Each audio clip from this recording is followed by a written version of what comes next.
welcome back to my channel.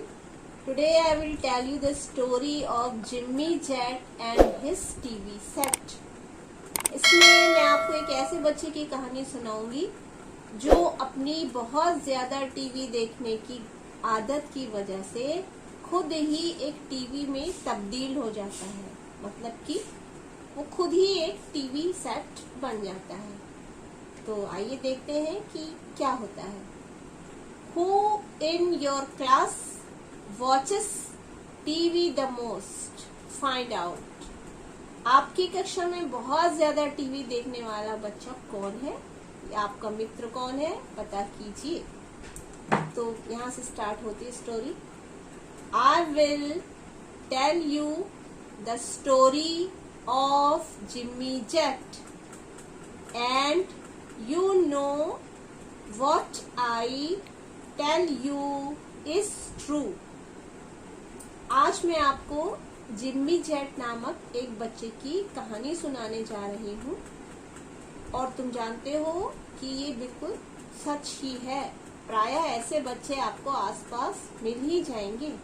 True मतलब सत्य, story यानी कहानी, नो का अर्थ होता है जानना।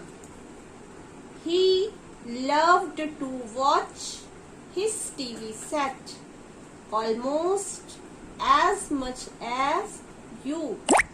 उसे टीवी देखना बहुत पसंद था, बिल्कुल तुम्हारी तरह।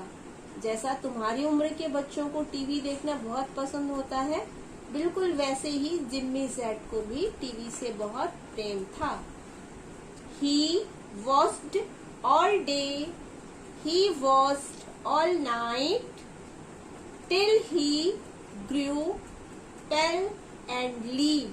वह सारा दिन टीवी देखता, सारी रात टीवी देखता और बिल्कुल भी ना उसका मन खाने में था ना ही किसी और काम में। तो धीरे धीरे वो कमजोर होता गया और वो पीला पड़ता गया। ग्रू यानी बढ़ना, पेल पीला, लीन का मतलब कमजोर। From the early show to the late show and all the shows between. वह सुबह के सबसे पहले शो के साथ रात का अंतिम शो भी देखना नहीं भूलता था और इनके बीच के सारे प्रोग्राम्स भी वो देखता ही था। मतलब कि जब से टीवी प्रारंभ होता था, सुबह अर्ली मॉर्निंग से लेके देर रात तक के सारे कार्यक्रम वो देखता था। एक भी प्रोग्राम वो छोड़ता नहीं था। शो यानी कार्यक्रम, बिटवीन यानी बीच। He watched till his eyes were frozen wide and his bottom grew into his chair. वो इतना ज्यादा टीवी देखने लगा कि टीवी देखते देखते उसकी आंखें बिल्कुल स्थिर हो गईं, चौड़ी हो गईं। फ्रोजन यानी जमा हुआ, वाइड मतलब चौड़ा। इसका अर्थ ये है कि उसकी आंखें भी बिल्कुल टीवी के बटन के समान स्थिर और चौड़ी हो गईं और उसका बॉटम यानी कि उसका निचला हिस्सा, उसके पैर किसी कुर्सी के पैर के समान ही हो गए। ये आप चित्र में देख रहे हैं कि उसका जो पैर है वो भी किसी चेयर की पैर के समान हो गया है और उसकी आंखें बिल्कुल टीवी के नॉब की जैसे बड़ी और स्थिर हो गई हैं टीवी देखने की बुरी आदत के कारण।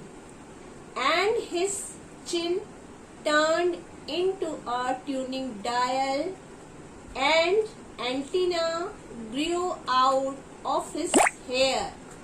और उसका चिन टीवी के ट्यूनिंग डायल के समान चेंज हो गया, ये आप देख रहे हैं।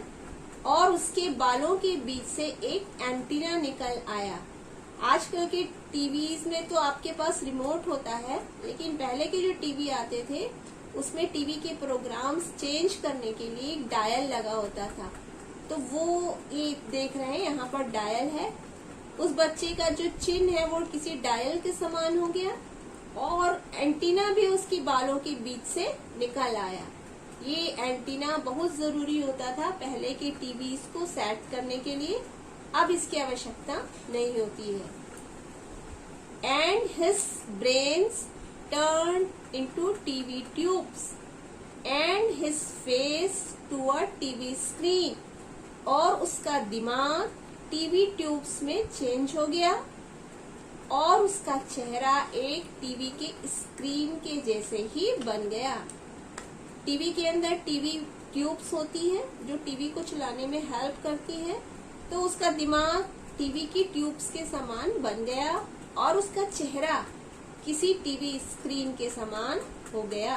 ब्रेन मतलब दिमाग, फेस चेहरा, ब्रेन को आप मस्तिष्क भी कह सकते हैं। And two knobs saying Vert and Horace grew where his ears had been, और उसके जो दो कान थे वो किसी दो नॉब्स की तरह हो गए। वर्ड्स और हॉरिस ये भी टीवी को सेट करने के ही उपयोग आते थे। जो पहले के टीवी थे, पहले ब्लैक एंड व्हाइट और उसके बाद शुरुआती कलर्स टीवी जो थे, उनकी चीजें हैं ये।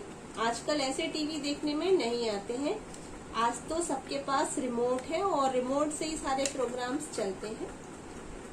And he grew a plug that looked like a tail, so we plugged in little Jim, and now instead of him watching TV we all sit around and watch him, और उसके पीछे से एक प्लग के समान पूंछ निकल आई, तो हमने वो जो उसकी पूंछ नुमा प्लग था उसको स्विच बोर्ड पे लगा दिया और हम सब टीवी के बदले जिम्मी जेट को ही देखते रहे। हम सब चारों ओर बैठते हैं और जिम्मी जेट को ही देखते हैं। तो ये जो स्टोरी है वो एक उपदेशात्मक कहानी है। ऐसा हकीकत में नहीं होता है, लेकिन बच्चों को ये समझाया गया है कि यदि आप बहुत ज्यादा टीवी देखेंगे तो आप भी जिम्मी जेट के समान धीरे धीरे टीवी में चेंज हो जाएंगे। मतलब कि आप अपना खुद का कुछ भी नहीं कर पाएंगे, कमजोर हो जाएंगे, और पढ़ाई में तो बिल्कुल ही आपका कोई दखल नहीं होगा। टीवी देखने की ये सारी बुराइयां इस स्टोरी में बताई गई है। बहुत ज्यादा टीवी देखना नुकसानदेह होता है, लेकिन अगर आप पढ़ाई के बीच में चाहें तो मनोरंजन के लिए कुछ समय अच्छे प्रोग्राम्स देख सकते हैं। पर यदि आप बहुत ज्यादा टीवी देखेंगे तो हो न हो आपका हाल भी जिम्मी जेट के समान हो सकता है। इसलिए अपनी पढ़ाई, अपने खेल, अपने भोजन और अपनी दैनिक चर्या को पहले प्रमुखता दीजिए और बाद में टीवी देखिए, वो भी एक लिमिटेड टाइम में और अच्छे प्रोग्राम्स। Thank you.